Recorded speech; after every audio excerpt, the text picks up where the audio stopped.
Oi pessoal, vim aqui falar um pouquinho sobre um assunto que há muito não falo aqui, movimento feminista. O movimento feminista é um braço do marxismo, pois para o marxismo, o pior inimigo do indivíduo é a família.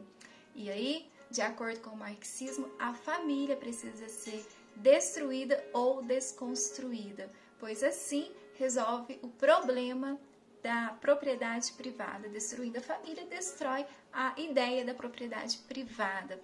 E não é muito difícil perceber que ao longo da história do movimento feminista há uma tentativa de nos convencer de que o casamento, de que a família, de que esses padrões conservadores precisam ser deixados de lado. Bem, o movimento feminista acontece em 4 etapas ou 4 ondas, de acordo com os estudiosos. Atualmente, estamos vivendo a 4ª onda, que é caracterizada pela divulgação das informações a respeito do movimento feminista. Contudo, nem sempre essas informações são com base nas obras clássicas do movimento feminista, obras escritas pelas feministas clássicas. Então, nem sempre são informações de acordo com a realidade. Bem, a primeira onda surge lá no início do século XIX, mas, de acordo com os estudiosos, houve um período que antecedeu essa primeira onda, chamado o período do proto-feminismo. Proto, que quer dizer aquilo que vem antes do oficialmente chamado movimento feminista. Bem, esse período ocorre lá no século XVIII, por volta de 1760, e é também nesse mesmo período que surge o iluminismo, né? O período também chamado de o século das luzes. De acordo com os iluministas, este período é caracterizado pela saída da espiritualidade, ou seja, a espiritualidade, o conceito de Deus e seus valores são deixados de lado e substituídos pela razão ou pelo conhecimento. Neste período, então, vem a primeira feminista teórica, autora clássica do movimento feminista, chamada Mary Wollstonecraft. E ela lança sua obra chamada Reivindicação pelos Direitos da Mulher. Mary Wollstonecraft, que se envolve com um iluminista, um dos pioneiros do iluminismo, né, chamado Gilbert Emeline, de quem ela fica grávida. Ele a abandona porque ele é totalmente contra casamento, essa ideia de família, ele a deixa, e com isso ela fica perturbada, fica muito triste e tenta suicídio 2 ou 3 vezes, salvo engano. Bem, depois disso ela conhece William Golding, com quem se casa, e William Golding, também um filósofo anarquista, e ela vai adquirindo, né, essas ideias, ela vai compactuando com essas ideias anarquistas, iluministas, e é muito visível esse entendimento anarquista, iluminista em sua obra. E aí, Mary Wollstonecraft vai dizer que as mulheres de sua época eram muito mimadas, eram fúteis e que elas precisavam elevar o seu nível intelectual, que para isso elas precisavam receber a mesma educação que os homens recebiam, para que elas se tornassem mais interessantes aos homens, né, quando elas fossem conversar com os homens.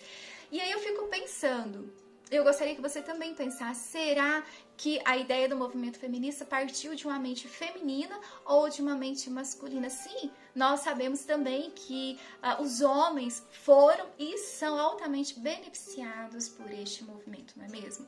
Bem, no início do século XIX começa a primeira onda. Essa primeira onda é marcada pelo sufrágio, que é a luta pelo direito do voto feminino, e isso acontece através de um grupo de mulheres feministas, especificamente as burguesas. Elas saem pelas ruas com alguns cartazes pedindo, reivindicando o direito ao voto feminino.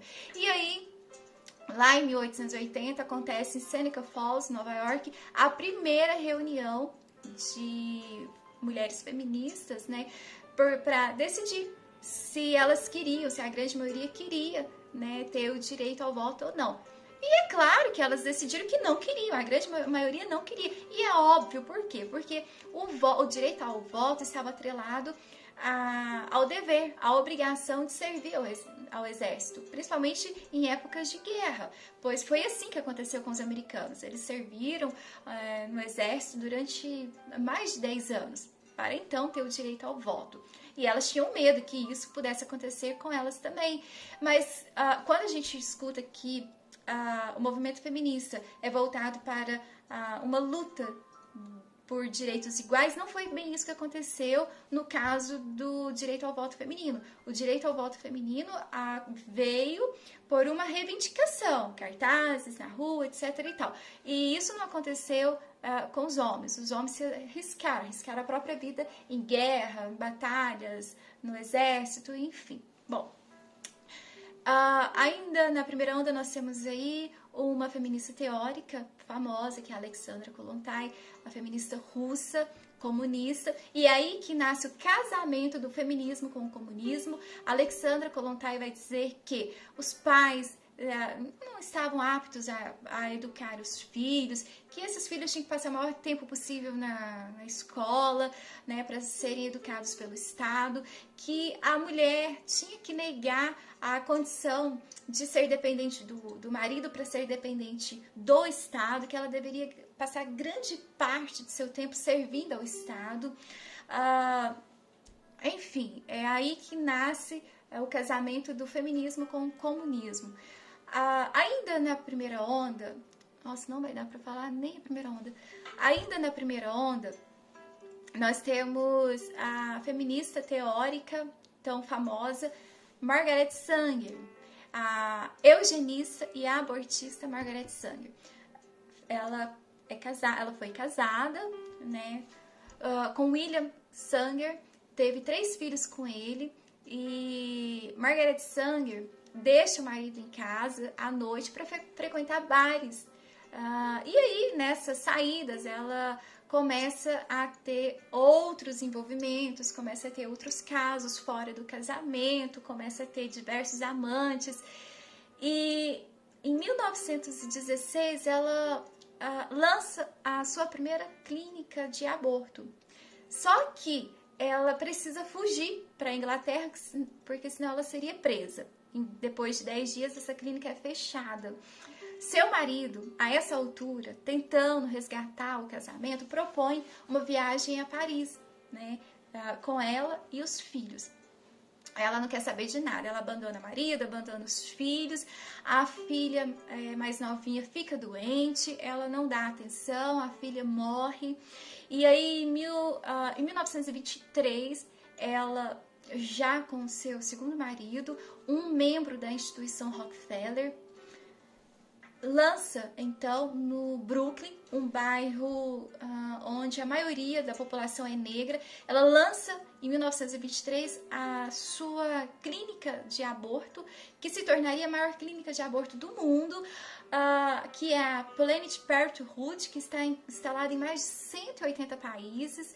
E por que o título de eugenista? Porque para Margaret Sanger, pessoas negras, pobres, com deficiência física, não deveriam ter o direito de nascer. Ela chegou ao ponto de dizer, eu vou ter que parar o vídeo, chegou ao ponto de dizer que uma família pobre, quando tem uma gestação, uma gravidez, é um favor, né, cometer um aborto. É um favor que estaria fazendo ao bebê, impedindo aquele nascimento numa família pobre. Era essa linha de pensamento que ela tinha. Para vocês terem uma noção, na Alemanha, o Hitler mandou fazer uma montanha de livros para serem queimados, e os livros da Margaret Sanger foram os primeiros a serem queimados por Hitler. Olha só que nível que ela estava. Bem, a Margaret Sanger, ela deu início, né, à contracepção, e também fez essa difusão, né, da ideia do aborto, da ideia da eugenia, e veio dela a clínica, a maior clínica de aborto do mundo, Planned Parenthood. Bom, eu vou ficar por aqui, não vai dar tempo no vídeo, mas A segunda onda veio em 1960, a terceira onda em 1990. Bom, vou tentar fazer um outro vídeo